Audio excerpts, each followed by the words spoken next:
What is going on, guys? It is Wrestlelamia here, back with some more news. Join us now as we look at the wildest news stories and rumors you need to know, including Backlash over an AEW signing, AEW's plan to bring in Bray Wyatt, WWE forgets about its superstar, a long-lost WWE star returns from retirement, and much more. Be sure to subscribe and hit that notification bell for daily wrestling videos, and follow us on Facebook for exclusive lists.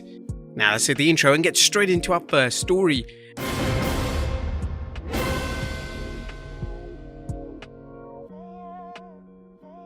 Our first story looks at Backlash over an AEW signing. Topping today's news is a possible scandal brewing in AEW over the company's recent signing for Jay Lethal. If you watch Full Gear or caught our recent recap and analysis of the pay-per-view, you will know that the longtime Ring of Honor wrestler appeared at the event and is now all elite.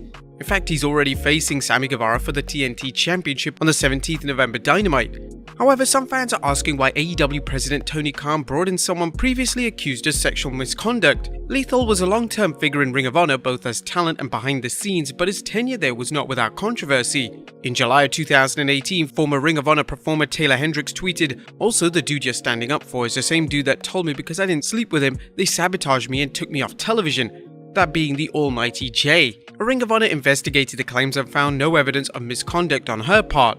However, more allegations surfaced earlier this year. In July 2020, three-time Ring of Honor Women's Champion Kelly Klein tweeted, "When J-Rock Daddy harassed a female member of Ring of Honor locker room, he was told to leave and not welcome back." Multiple women brought complaints and evidence of sexual misconduct harassment by Jay Lethal. Ring of Honor ignored or covered it up. They only take action when convenient. Klein filed an employment discrimination lawsuit earlier this year against Ring of Honor and its parent company Sinclair Broadcast. Heel by Nature reported that Klein filed a suit alleging the defendants terminated her contract as of December 31st, 2019 because of her complaints regarding the disparate pay for female wrestlers, the lack of safety and medical protocols after plaintiff suffered a concussion in October 2019, and the sexual harassment at Ring of Honor. Lethal was signed to Ring of Honor until recently when he asked for his release following Ring of Honor's announcement that the company would be releasing all contracted talent and going on hiatus after its upcoming Final Battle pay-per-view in December. Now, we find it hard to believe that AEW would bring in someone if the powers that be felt the allegations were accurate. And we're not commenting on the veracity of the allegation, merely suggesting AEW vetted Lethal before bringing him in. While Lethal is a talented performer, there are many other equally talented stars that AEW could bring in someone else. The idea that AEW is overlooking the allegations seems far-fetched, and it seems more likely that the promotion felt there was no substance to them. Obviously, if the allegations are found out to be true, AEW will have a major public relations problem. What do you guys think of AEW hiring Lethal? Let us know in the comments down below. Next up, Top Dollar diss controversy. Now, it looks like newly promoted wrestler Top Dollar is dealing with social media's morale crusaders following a diss track he group dropped aimed at fellow SmackDown stars Jinder Mahal and Shanky. In case you missed it, the former champion and his partner in crime cut an over-the-top rap on Hit Row, leading to Top Dollar responding with some beats of their own. "To all of you lames, you'd rather stay in your lane than play these games. Maharaja means prince and you ain't that. The way you rap, it's clear you hate rap, I state facts. Ain't you the guy from 3MB with COVID-19? You wouldn't be an ill MC. You used to be a champion and that's embarrassing. You're arrogant, and I mean you're clearly a hater. I'd rather rap with Heath Slater." Other highlights included, "Shanky, it looks like it hurts when you walk, and we can definitely tell it hurts when you talk. This beef is looking like a walk in the park. Sorry not sorry that I pulled a thread on your sorry to start. And now just like the cloth, yellow's falling apart." A Top Dollar deleted the rap, but they did let the fans know why. When Jinder and Shanky made jokes about the culture and turned their hat backwards and beatboxed all those things that were made fun of my culture, I literally laughed, and they knew that. I responded with a track doing the same thing in fun with a point of entertainment. Apparently, Top Dollar thought the fans were being hypocritical with their criticism of his rap, as he added, "All an uproar about a track that Jinder himself knew was coming. I'm over y'all flooding mentions, so I deleted it. The whole point of this was for us to have a good time with what we're doing. If you think I was insensitive, I just hope you're having the same energy for my culture." Was the diss track too much? Let us know in the comments down below. Next up, AEW's plan to bring in Bray Wyatt. Was AEW ready to bring Wyndham Rotunda, aka former superstar Bray Wyatt, into the company? Well, that's a story currently making the rounds following AEW's Full Gear pay-per-view. While the show featured a surprise signing of Jay Lethal, it didn't feature any big surprises like Rotunda or Adam Scherr, aka WWE's Braun Strowman. As noted in the latest Wrestling Observer newsletter, AEW President Tony Khan discussed Rotunda coming in. He was non-committal when asked about Bray Wyatt coming to AEW. There There was definitely a plan in place at one point, but Impact also had interest. He didn't want to come in at this point, obviously because he had a movie role he's filming right now. Whether he ends up here or on Impact, time will tell.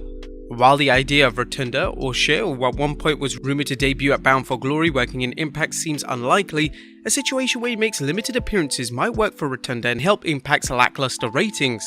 Like many other free agents in wrestling, this is a situation where only time will tell where Rotunda will end up. Next up, Charlotte Flair's relationship with the 4 Horsewomen. As stories persist that Charlotte Flair is very unpopular backstage, fans are curious of what the Queen's relationship is like with the other members of wrestling's 4 Horsewomen. Flair, whose friendship and work relationship with fellow superstars Becky Lynch, Sasha Banks and Bayley goes back to their time in NXT, recently spoke with Metro UK's Alistair McGeorge about the relationship's current status. It's an unspoken bond. Our careers have all taken different turns and ended up in different sports in different times. The level of respect is always there, no matter what. You just don't, maybe we should talk about it more, but we all know how we feel about each other, what we did and what it took and how hard we worked to get where we are. As stories and rumours continue to swirl about Flair being unlike backstage for being selfish and holding back other wrestlers. However, some fans, including ourselves, remain skeptical about the reports' accuracy, as a sudden explosion of stories suggest it was the WWE trying to build interest for this Sunday's Survivor Series interbrand bout between Flair and Lynch. Considering the WWE's half-baked attempts to work the fans, is it any wonder some people are skeptical about the reports that Charlotte and Becky can't stand each other? Next up, WWE forgets about its superstar. Toni Storm is one of several recent NXT superstars who graduated to the main roster, but following her tag team run with Shotzi Blackheart on SmackDown, fans have been wondering where she's been. A recent report from Meltzer has the wrestling press claiming the WWE forgot she was on the Blue brand. Meltzer recently commented about Storm in this week's Observer, noting, "Toni Storm, who's been forgotten about." Does this mean that WWE forgot she was on the Blue brand? While this wouldn't be the first time the WWE has forgotten a star was on its roster, it's too early to tell whether Storm was forgotten about or if the WWE simply felt they didn't have a role for her at the time.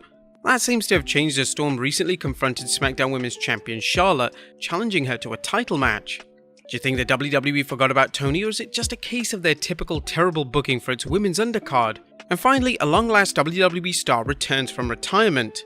And last but not least, wrestling fans got a blast from the past as former WWE superstar Maven returned to an indie show, his first in-ring appearance in 5 years. Inside the Ropes is reporting, Maven unexpectedly appeared on the FWF live show promoted by Impact Wrestling stars and hosts of the Major Figs pod, Brian Myers and Matt Cardona. Maven then took to the ring and hit a beautiful dropkick on former Long Island IZ personality Big O. Now, if you remember, Maven won the inaugural Tough Enough contestant and famously eliminated The Undertaker from the 2002 Royal Rumble, leading the Phenom subjecting the rookie wrestler to one of the wildest beatdowns in WWE history. Would you guys like to see Maven back in the WWE though? Let us know in the comments down below, and I'll see you next time with some more wrestling content.